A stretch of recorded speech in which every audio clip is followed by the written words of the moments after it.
Welcome to Americana Archives. Today's headline is Anniversary of the Birth of Andrew Jackson, recalls many incidents of his career. This article was written by Ellis Hilton. It says tomorrow, March 15th, will mark the 153rd anniversary of the birth of that sterling patriot, soldier, statesman, and gentleman, Andrew Jackson. It has long been fruitful ground for historical debate as to just where Andrew Jackson was born. Many have contended that he was ushered into the world in the state of North Carolina, and others, including Jackson himself, have spiritedly maintained that to South Carolina should be accorded the honor. The controversy may be traced to the fact that he was born in a little village of Waxhaws, which lay partly in North Carolina and partly in South Carolina.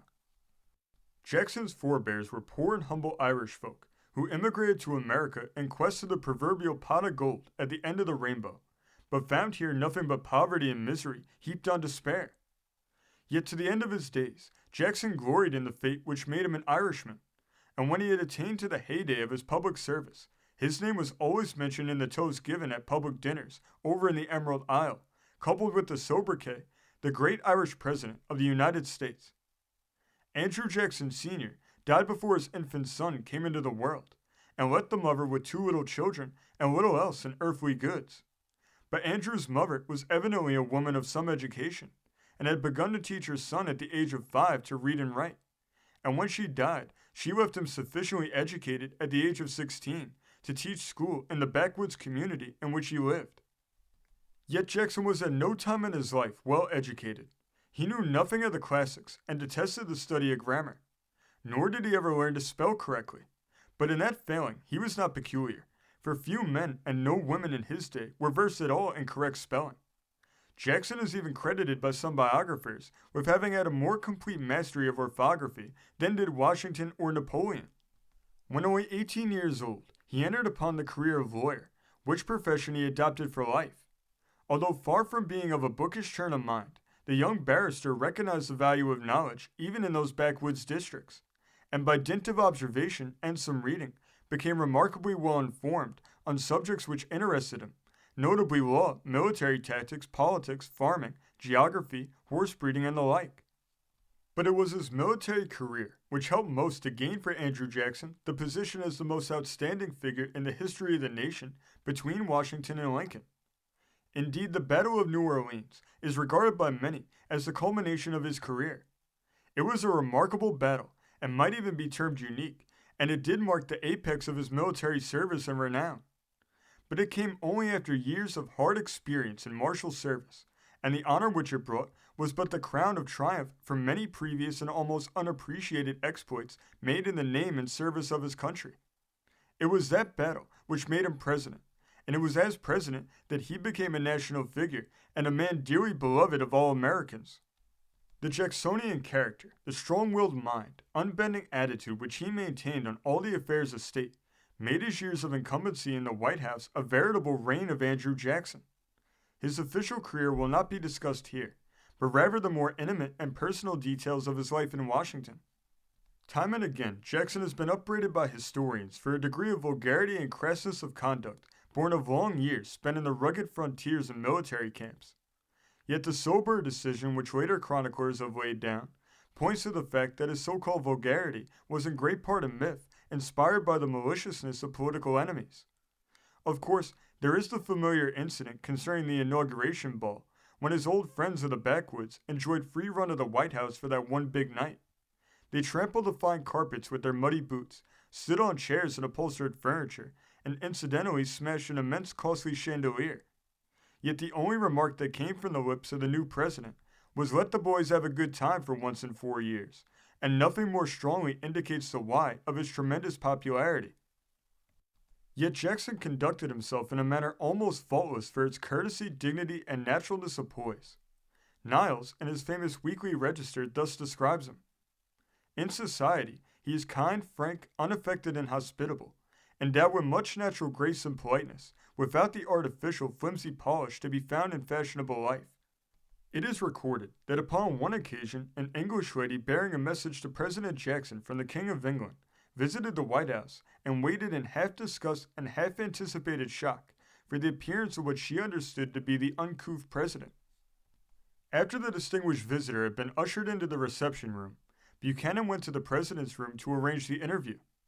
He found Jackson alone, his face covered with a bristling beard of several days' growth. He was lounging in an old dressing gown, much the worse for past service, and smoking a decrepit clay pipe. After the secretary had told his chief of the lady waiting downstairs, he saw fit to advance the general's suggestion. But, General, you ought not to see her without making an appropriate toilet. No sooner had the ill-advised word struck the old soldier's ears than he arose, jerked pipe out of his mouth, and shooting fiery glances from beneath his shaggy eyebrows, exclaimed with a wealth of Jacksonian epithet that cannot well be printed, "Buchanan, I knew a man once who succeeded admirably in getting along simply by minding his own business."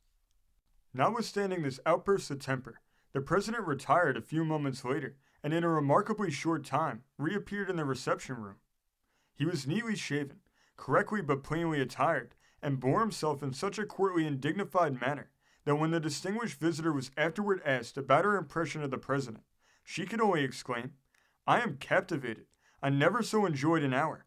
I have been at all courts of Europe, and I can truly say that in none of them have I ever seen a man who in elegance of manners could excel General Jackson. It will never do for anyone to charge him with vulgarity in my presence again." In a letter written by Jackson to his son's wife Sarah, while on board the steamer Homer, September 22, 1837, we find, "Have been kindly greeted by numerous assemblies everywhere, although only short notice of my arrival was given. I reached Cincinnati at 6 o'clock in the morning, without citizens having any notice, and before 10 o'clock was surrounded by at least 3,000. So it continued, and on my approach to Portsmouth, Ohio, there was a large crowd, and a most disastrous result in firing a salute. The piece went off while loading and killed 3 persons, and wounded the 4th mortally. This melancholy event filled me with pain. I could only, as evidence of my regret, give something to 2 widows which the sad catastrophe had deprived of their husbands. One was a lad whose brains were blown away. Dull event. General Jackson had certain peculiarities of pronunciation to which he always adhered. Let Pardon, one of the best-known biographies, tell the following anecdote. He would insist on pronouncing the word development as though it were written development, with a strong accent on the ope.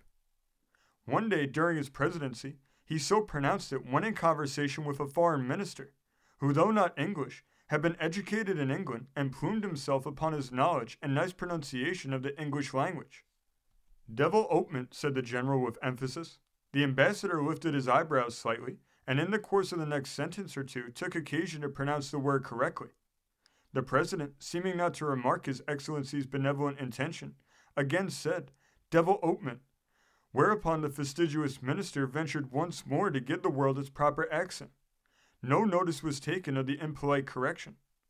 "I repeat it," continued the president, "this measure is essential to the development of our resources."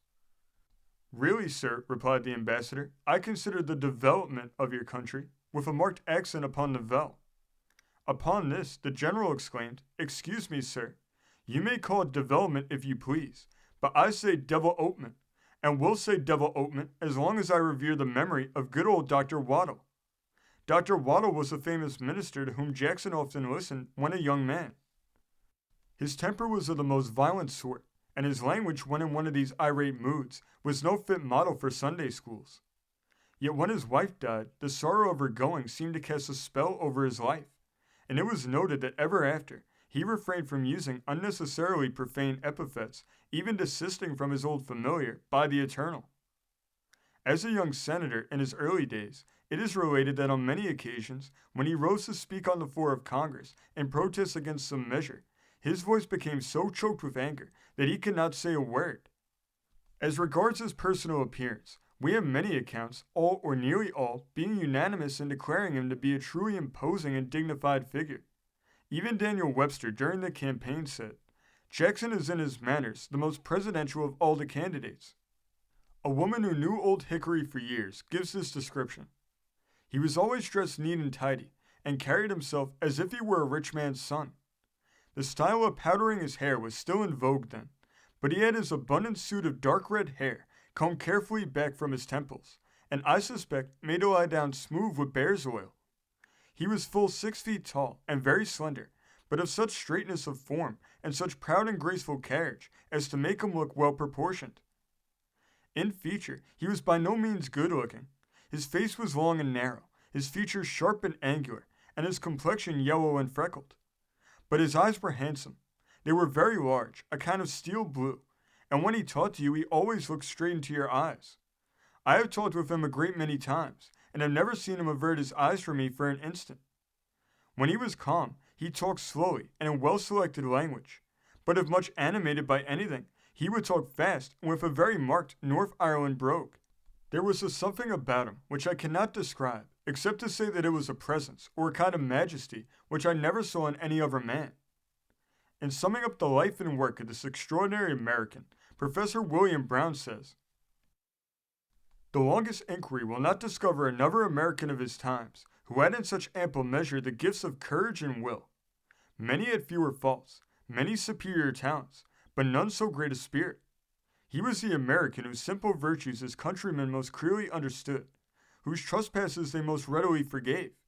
And until Americans are altogether changed, many, like the Democrats of the 20s and 30s, will still vote for Jackson. Education and training in statecraft would have saved him many errors. Culture might have softened the fierceness of his nature. But untrained, uncultivated as he was, not one of his great contemporaries had so good a right to stand for American character." This story came from the great state of Ohio, being reported in the Cincinnati Commercial Tribune of March 14, 1920. Thank you for joining us today. If you want to continue to uncover all of America's lost and forgotten history, then remember before you leave to hit the subscribe button, hit the notification bell, and remember to like and comment below. And we will see you next time on Americana Archives.